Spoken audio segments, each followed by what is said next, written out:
Download this code and get free GPT-4o from codegive.com, link in the description below. ## Java Thread Manager Tutorial. Java provides built-in support for multithreading, enabling concurrent execution of tasks. The thread class and the runnable interface are the foundation of Java's multithreading capabilities. However, managing threads manually can be complex and error-prone. To simplify thread management, Java provides the executor framework, particularly the threadpoolexecutor, which is part of the java.util.concurrent package.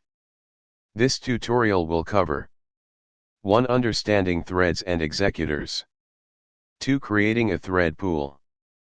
3. Submitting tasks to the thread pool. 4. Shutting down the executor.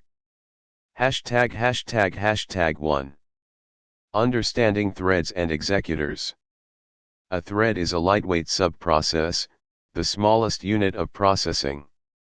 The Java executor framework provides a higher-level replacement for managing threads.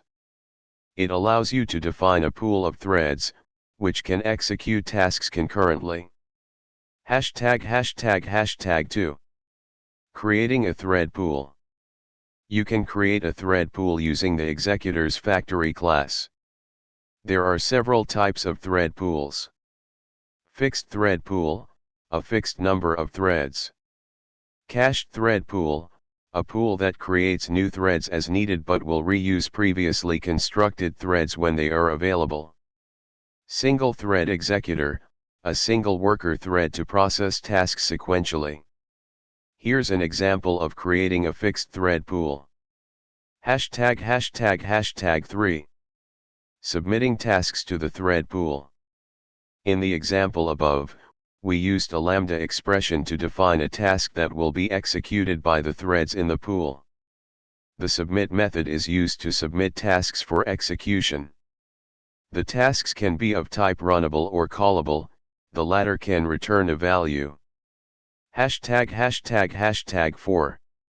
Shutting down the executor.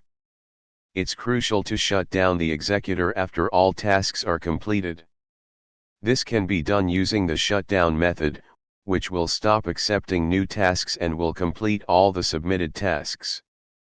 You can also use shutdown now to attempt to stop all actively executing tasks immediately. ###complete example. Here's the full example code with additional comments. ###conclusion. Using the executor framework simplifies thread management in Java. It allows you to focus on the tasks you want to execute concurrently without worrying about the underlying thread management.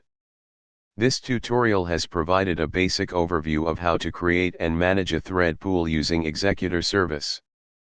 You can extend this example by exploring other types of executors and task handling methods, such as callable for tasks that return values.